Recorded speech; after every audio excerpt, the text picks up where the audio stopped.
Restriction ಏನಿಲ್ಲ, but ಈಗ ಏನು ಸಮಸ್ಯೆ ಏನಿಲ್ಲ.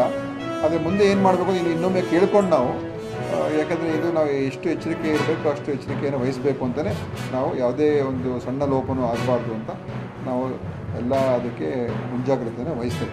ನಾಳೆ ಬೆಳಿಗ್ಗೆ ಸಿಎಂ ಮನೆಯಲ್ಲಿ ಉಪಹಾರ ಕರೆದಿದ್ದಾರೆ. ಎಲ್ಲ ಮಂತ್ರಿಗಳು ಕೂಡ ಕರೆದಿದ್ದಾರೆ. ವಿಶೇಷವಾಗಿ ಸರ್ ನಾಳೆ ಸಿಎಂ ರಾಜೀನಾಮೆ ಕೊಡ್ತಾರೆ. ಈಗ ನಿನ್ನೆ ಏನೇನು ಚರ್ಚೆಗಳಾಗಿದೆ ಎಲ್ಲ ವಿಷಯಗಳು ನಾಳೆ ಅಲ್ಲಿ ಮಾತನಾಡ್ತಾರೆ. ತದನಂತರ ಏನಾಯಿತು ದೆಹಲಿಯಲ್ಲಿ ಅಂತೇಳಿ ಅಧಿಕೃತವಾಗಿ ಎಲ್ಲ ಹೇಳ್ತಾರೆ. ಮತ್ತು ಮುಖ್ಯಮಂತ್ರಿಗಳು ಸಭೆ ನಂತರ ಮುಂದೆ ಏನು ಅಂತ ನಾವು ನೋಡೋಣ. ಸರ್ ಸಿಎಂ ರಾಜೀನಾಮೆ ಕೊಡ್ತಾರೆ ಅನ್ನೋದು ಮೇಜರ್ ಆಗಿ ಇದೆ ಸರ್. ಈಗ ನೋಡಿ, ಇದೆಲ್ಲ ನೀವು 3 ವರ್ಷದಿಂದ ಇದನ್ನೇ ಮಾತಾಡ್ಕೊಂಡು ಬಂದಿದ್ದೀರಾ. ಈಗ ನಾವು ಮೊದಲಿಂದಲೂ ಹೇಳ್ಕೊಂಡು ಬಂದಿದ್ದೀವಿ, ನಮ್ಮ ಪಕ್ಷದ ಹೈಕಮಾಂಡಿನ ತೀರ್ಮಾನದ ಪ್ರಕಾರ CM ಅವರು ಸಿದ್ದರಾಮಯ್ಯ ಅವರು ಪದೇ ಪದೇ ಅದನ್ನೇ ಹೇಳಿದ್ದಾರೆ. ಅವ್ರು ಏನು ಹೇಳ್ತಾರೆ ಅದ್ರ ಪ್ರಕಾರ ನಾನು ಹೋಗ್ತೀನಿ ಅಂತಲೇ ಹೇಳಿದ್ದಾರೆ. ಸಸ್ಪೆಕ್ಟ್ ಕೇಸ್ ಒಂದೇ, ಅಂದರೆ ಸಸ್ಪೆಕ್ಟ್ ಅಲ್ಲ. ಈಗ ಅವರು ಉಗಾಂಡದಿಂದ ಒಬ್ಬರು ಬಂದಿದ್ದರು, ಅವರಿಗೆ ಸ್ವಲ್ಪ ಅನಾರೋಗ್ಯ ಇದೆ ಅಂತ ಗೊತ್ತಾದಾಗ ಮುನ್ನೆಚ್ಚರಿಕೆ ಕ್ರಮದಿಂದ ನಾವು ಅವ್ರಿಗೆ ಈಗ ನಮ್ಮ ಆಸ್ಪತ್ರೆಯಲ್ಲಿ ಇರಿಸಿದ್ದೇವೆ. ಐಸೋಲೇಷನಲ್ಲಿ ಇದ್ದಾರೆ ಅವರು.